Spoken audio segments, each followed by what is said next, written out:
So here I am with my enormous bag, yet again, getting ready for another adventure, and we are returning to South Korea. Here in New Zealand, we're coming into spring. It's a very unstable time of year as far as weather and temperatures go here in New Zealand. For example, this morning it was 3 degrees when I went off to work, and that was around about 6 o'clock in the morning. And now it's a nice balmy 13, 14 degrees. But if you walk around the corner of the building and get into the full force of the wind, it's colder than that. It's pretty icy out there. When I looked at the temperature just a moment ago in Seoul, right now, they're at 31 degrees. They are currently having a heat wave. Their temperatures are meant to be dropping. I'm flying in 4 days' time. So I think it's going to be warmer than here when I arrive. So layers are key. The last time I was there was April in 2023, and that was spring in Korea. Well, some of it was just a lot of rain. This time I'm going to be there hopefully for autumn. That's the plan anyway. As to what the weather's doing, could be a little bit different, so I've got to pack accordingly.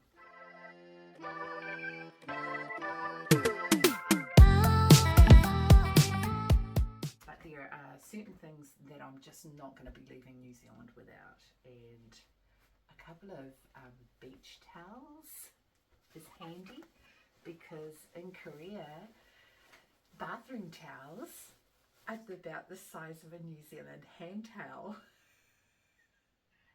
And I can't actually wrap all of this in a hand towel, to be honest.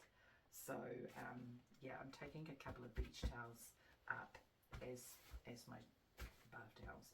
But they also act as really good buffers and help keep things together in my backpack, well, in my suitcase. I've also, this time I've added in a weekender bag into my enormous bag, because some of the places I'll be staying, I'm only there for a couple of nights, and rather than taking this enormous behemoth up a stairwell or into a lift, a weekender bag will be fine, and I'll pack that separately and then leave everything in the car, basically. I'm taking some goodies over for my good friend Jang and his family. They're a really lovely bunch of people, and Jang often shows me around places I wouldn't normally access on my own. So it's nice to take some treats over that I know that they might enjoy trying out. And believe it or not, bluebird chips. You can't get these in Korea. So I'm taking him an assortment pack. They can choose different flavours. The other thing that they don't do is they don't make a classic onion kiwi chip dip. So show them how to do it. It'll be fun. And I hope he likes it. Last time I took a Marmite, I never got a feedback on how that went, but it's an acquired taste for many foreigners. Another thing that I take with me is a bag full of, but it's not, this is all my sketch pencils and bits and bobs that I need for a visual diary, which I've got to admit, last time I was really slack at keeping it, but I have travelled with it previously. This one I've gone up to Samoa? Yeah, I think this was my last trip up to Samoa in here. So it's nice to be able to just sit, relax, decompress and just sketch away. And the more that I sketch, the better I get. So it's another way of making really cool memories, not just this sort of thing. I've got tons of socks. You cannot stay in South Korea without tons of socks. You have to have them, and they have to be clean, preferably new. If you're going into someone's house and you're slipping off your shoes, the last thing you need is a pair of socks with a hole over your big toe. Not the done thing. Yes. In all of my bags that I take, I have a little thank you note. I watched a documentary, actually a couple of documentaries not that long ago, that looked at what happened to baggage that was left unclaimed at an airport, and what was the process through lost and found and everything. And what I saw them doing was ripping bags open and trying to find anything that would identify the passenger that's left it behind and get an address and get them reconnected. This hopefully will save all of that kerfuffle. I've got on it where I'm staying for how long, my inward and outward bound flights, and also I got my email address, which is the most useful information. So that's the latest one. So we'll pop that back into that little compartment. We might pull it out and put it on top of everything when I'm ready to go on. Now, carry on. I take 2 carry-ons, and this year I am travelling with a handbag. I don't do handbags normally, but this one is exceptional because it's got loads of pockets, which is brilliant for travelling with. But I can fit my laptop in here. It's big enough for my laptop and all its accoutrement, all of its charger cables and whatever else. So that's going in the cabin with me. The other bag, you might look at it and go, oh yeah, it's a day pack. Yeah, it does look like one, but it's really not. I'll rely on this. If this goes missing, this is what I've got for 24 hours. So in the top, in this expanding section, is my essentials for in the cabin, and well, to survive. And it's also got one of those little notices in it as well, just in case it goes missing, God help us. But that's not the only thing. Of course, it's got the little, you know, zippity doodah in the front here, which actually carries quite a few little knickknacks. Oh, extra little batteries and things like that in there. But the great thing is this little compartment in the back here that sits across the lower back. In here, stashed away safely, is my camera and 2 lenses. I've got a macro and a micro that I travel with as well. It's a great little camera. It's just an ordinary Canon EOS. I've had it for donkey's ages. I can do so much with it, and it's a great way of capturing those exceptional shots. It might be a one in a lifetime kind of moment. You want to keep it for prosperity. So yeah, day pack, camera pack.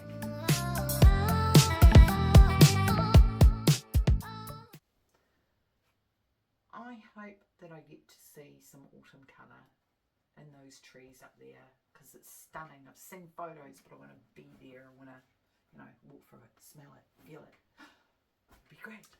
What do I hope to get out of this trip when I head up there?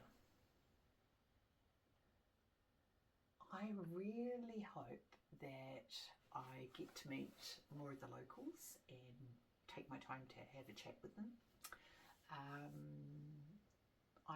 Last year I didn't go out in the evenings as much. I think that was more of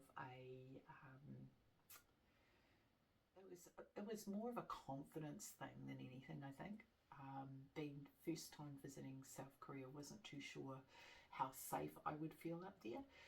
in actual fact, I felt really safe, much safer up there than sometimes I do even in New Zealand. So whether that's just because of ignorance or what, I don't know. But this time I hope to go out in the evening a little bit more, try out a few more restaurants, and maybe actually document those, because I really didn't do much of that last time round. There are a couple of nighttime events that I'm specifically going to go and see. One of them is the International Fireworks Festival in Seoul, and that's held along the river. It should be really quite spectacular.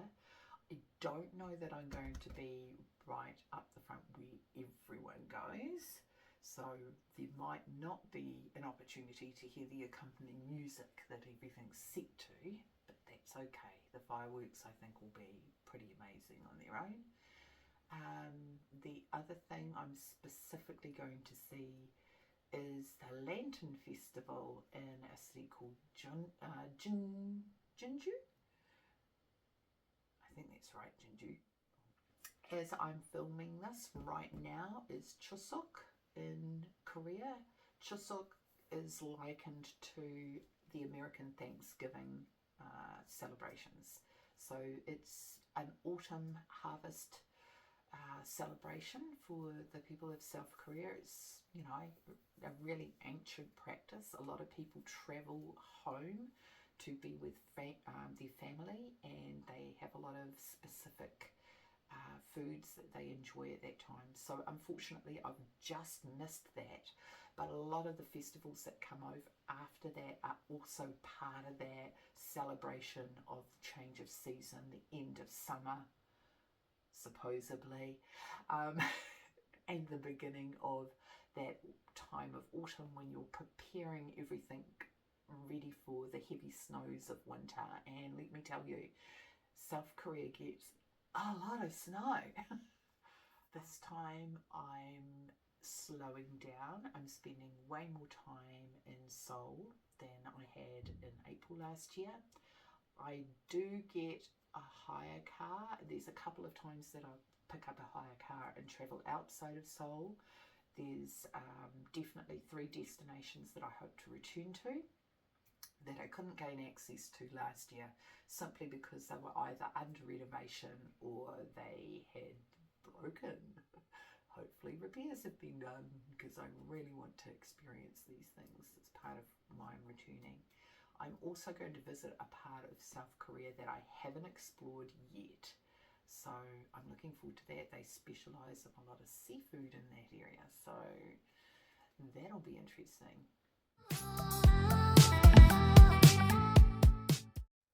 Here's some learning from my last trip. In my previous videos from back in April, you'll notice me commenting a lot about people with their cell phones and their need to take selfies. And it was happening everywhere, and everyone was doing it. And I've got to admit, including me. But for a New Zealander, it seems unusual to behave in that way, simply because we're all about the, you know, going outdoors and having the outdoors experience and being present and being mindful and all of this sort of thing. It's a thing, you know, that we've got going on in New Zealand. We don't tend to go to destinations to take selfies. It doesn't tend to be our thing. The reason I'm doing it is because I want to remember these things in another 10 years or so, when I'm probably losing my marbles. That aside, I have learned that many Koreans don't travel a lot in their own country. So when they do go out, and they work so hard. That's the other thing. They're always working. Even when they're on holiday, they're still working. That's why they're in their phones. They're working. So when they do get the break and they do get to go somewhere nice, they like to have those happy memories somewhere easily accessed, like on their phone, hence the selfies. So yeah, maybe I'll ease up on the, you know, God, there's another one taking a selfie. traveling through South Korea, and particularly the places that are really out of the way that not very many tourists go to, you can really tell where those places are because there is a real lack of English language information. That's fairly obvious. You're in South Korea. English is not a first language of South Korea. So it's up to the traveller to actually prepare for that. Learn some Korean, learn some Hangul, learn how to read Hangul. At least make sure you've got a couple of translator apps loaded on your phone and use them. When entering military sites, take your passport. I left mine behind, but still had my New Zealand driver's license, so it was a valid ID. But, you know, it would have been better if I had taken my passport, to be honest. So, yeah, save yourself some heartache. Make sure you keep it with you.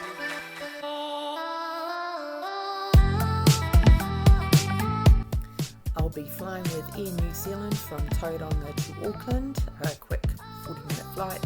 Then from Auckland up to Singapore, again with Air New Zealand.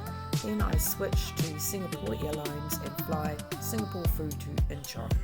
Most of my time will be spent in Seoul, however I am going to take a little 4-day jaunt up to Jincheon and a little bit further north to Uji Observatory. Hopefully they are restored and open for business again. I'll also be seeing if I can get to the Mahjong Bridge, which looks amazing. I'll also be travelling south to the city of Jinju for the Lantern Festival. I'll head further south after that to Namhae to enjoy the massive swing, hopefully that's fixed. Then over to Busan for a weekend before heading to Mokpo with a few adventures thrown in. On my way back up to Seoul, I'll be dropping by Jeonju to have a look at the Portrait Museum that was closed last year.